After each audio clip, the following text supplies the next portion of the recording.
કહીશ. વાર્તા વાર્તા અને વાર્તા. આ વાર્તાના ભવ્ય સ્ટેજ ઉપર સૌને મારા નમસ્કાર. વાર્તા એટલે શું? વાર્તા એટલે જે નાના બાળકથી માંડી યુવાન અને વૃદ્ધને પણ ગમે એ છે વાર્તા. હાથી જેટલી મોટી વાત કીડી જેટલી સરતાથી કહી દે એ છે વાર્તા. તો આજે હું તમને ગીજુભાઈ વધેકાની એક વાર્તા કહીશ.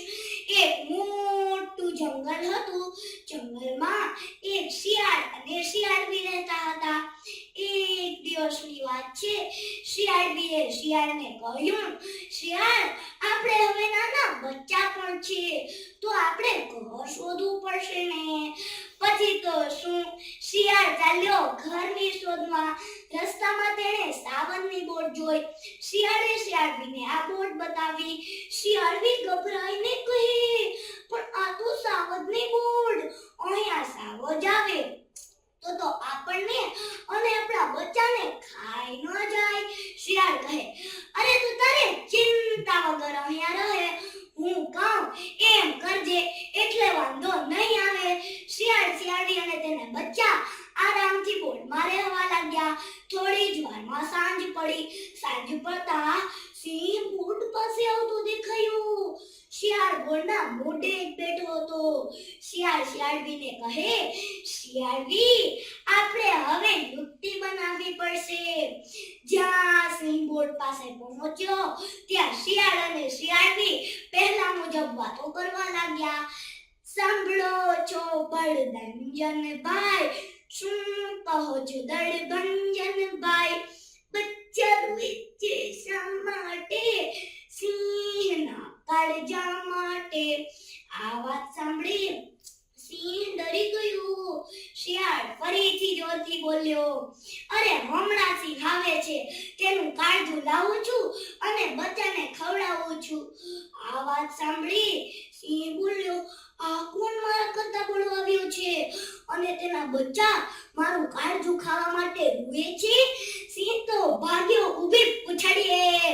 રસ્તામાં તેમને વાંદરાભાઈ મળ્યા. વાંદરાભાઈ કહે, અરે સિંહભાઈ, આટલા હાફડા ફાફડા થઈને ક્યાં જાઓ છો? સિંહ કહે, અરે ભાઈ, મારી બોટમાં કોક બોલાવીને બેઠો છે અને તેના બચ્ચા મારું કાળજું ખાવા માટે રૂએ છે, તેથી હું તો મારો જીવ બચાવી અને ભાગ્યો છું. વાંદરો કહે, સિંહ કરતા મોટું કોણ છે? ચાલો આપણે તપાસીએ.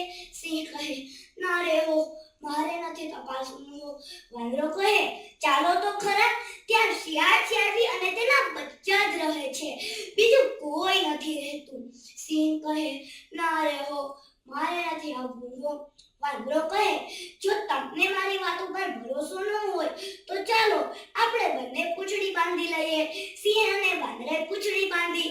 પછી બંને બોટ તરફ જવા લાગ્યા. શિયાળે અને શિયાળવીએ આ જોયું. શિયાળ બોલ્યો, સાંભળો છો બળદંજનભાઈ? શિયાળવી બોલી, શું કહો છો દળભંજનભાઈ? બચ્ચા રૂએ છે શા માટે? સિંહના કાળજા માટે. આ વાત સાંભળી સિંહ ડરી ગયો. શિયાળ ફરીથી જોરથી બોલ્યો, વાંદરો ભાઈબંધ આવે છે, સિંહ કાળજું લાવે છે. વાંદરો ભાઈબંધ આવે છે, સિંહનું કાળજું લાવે છે.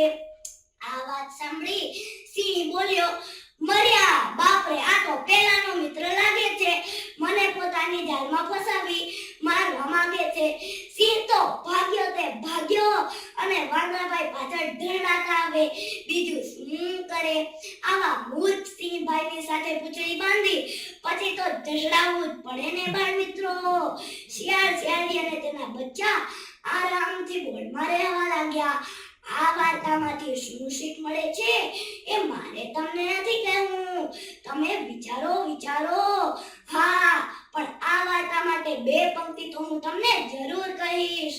આટલા મોટા હાથીને વશમાં કરે આટલો નાનો માનવી, આટલા મોટા હાથી હાથીને વશમાં કરે આટલો નાનો માનવી. આ બુદ્ધિની જ તો કરામત છે ને, નહીં તો સિંહને શું ડરાવી શકે શિયાળ અને શિયાળવી.